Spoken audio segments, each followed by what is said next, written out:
मंगल मांगले शिवे सर्व साधके शरणे त्र्यंबके गौरी नारायणी नमस्तुतम। सर्वप्रथम हुद माता के चरणों में प्रणाम करता हूं।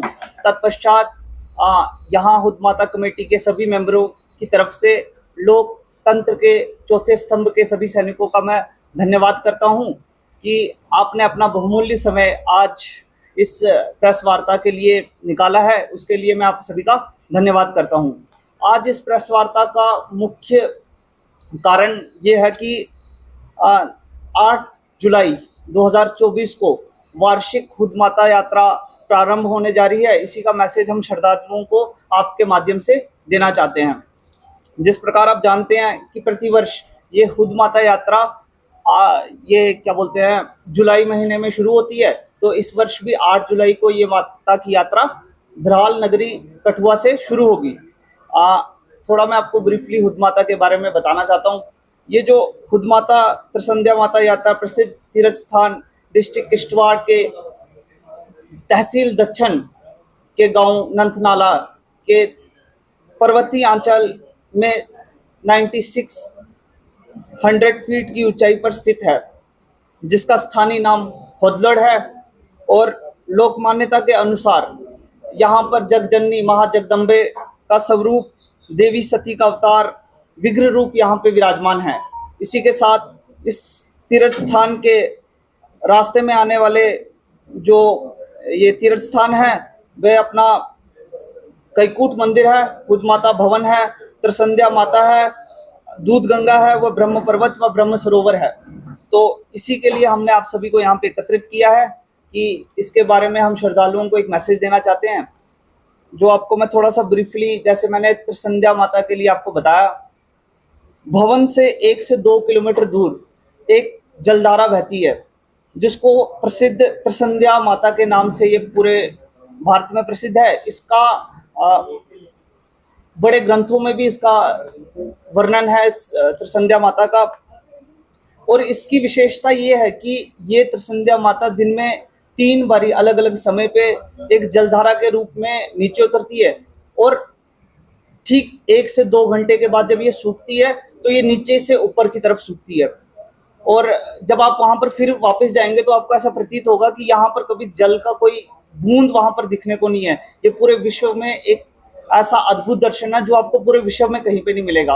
महाभारत काल में भी इसका जिक्र है। इसी से 2 से 3 किलोमीटर जाने के बाद सत्तरसुन एक मैदान है, वहां पर आपको दूध गंगा के दर्शन होंगे।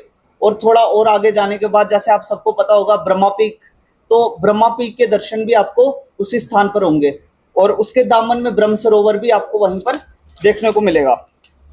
ये हर वर्ष आषाढ़ मास की शुक्ल पक्ष की द्वितीय तिथि को ये आरंभ होती है, और इस वर्ष भी ये 8 जुलाई 2024 को आरंभ होगी।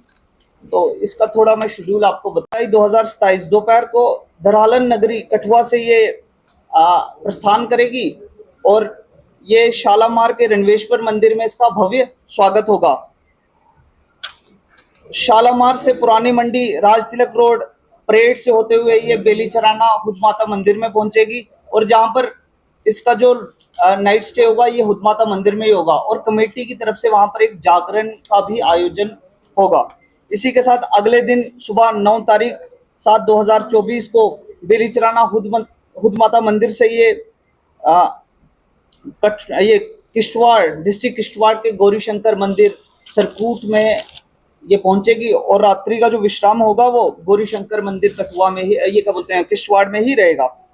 अगले दिन 10 जुलाई 2024 प्रातः 9 बजे गौरी शंकर मंदिर सरकूट से ये यात्रा निकलेगी, और दक्षिण के राधा कृष्ण मंदिर सोंदर में ये यात्रा पहुंचेगी, और रात्रि का जो विश्राम होगा वो अपना सोंदर में ही रहेगा। अगले दिन 11/7/2024 को प्रातः 10 बजे राधा कृष्ण मंदिर सोंदर से ये यात्रा निकलेगी, और विराट माता मंदिर दिलगूट में इसका विश्राम रहेगा। 12/7/2024 प्रातः 9 बजे विराट माता मंदिर दिलगूट से ये छड़ी निकलेगी, और नंथनाला गुगट में इसका जो विश्राम होगा वो रात्रि का रहेगा। इसके साथ अगले दिन सुबह 13/7/2024 को गुगुट से ये छड़ी यात्रा निकलेगी और जो इसका विश्राम होगा वो कैकूट मंदिर राम मंदिर में रात्रि का रहेगा। 14 तारीख 7 बजे सुबह प्रातः कैकूट मंदिर से ये भवन के तरफ निकलेगी और उसका डिस्टेंस 2 से 3 किलोमीटर होगा और वहां पर आप माता के दर्शन कर सकते हैं। साथ में वहां पे एक हवन होगा। पूर्ण आहुति के बाद जो मैंने पहले बताया था कि आप अलग स्थानों के भी वहां पर दर्शन कर सकते हैं। इसके बाद रात्रि विश्राम है जो आपका कठवा में ही रहेगा। ये कैकूट में रहेगा रात्रि का विश्राम। और हमारी संस्था के द्वारा आपको फ्री लंगर, रहने की व्यवस्था और गाड़ियों की सुविधा प्राप्त होगी और डिस्ट्रिक्ट एडमिनिस्ट्रेशन की तरफ से भी आपको यात्रा की सुरक्षा और मेडिकली सुविधाएं प्राप्त होगी। ये लगभग 400 किलोमीटर का ये एक ट्रैक रहेगा और आपके माध्यम पहले तो आपसे कोई प्रश्न करना चाहे इस विषय पर। यात्रियों की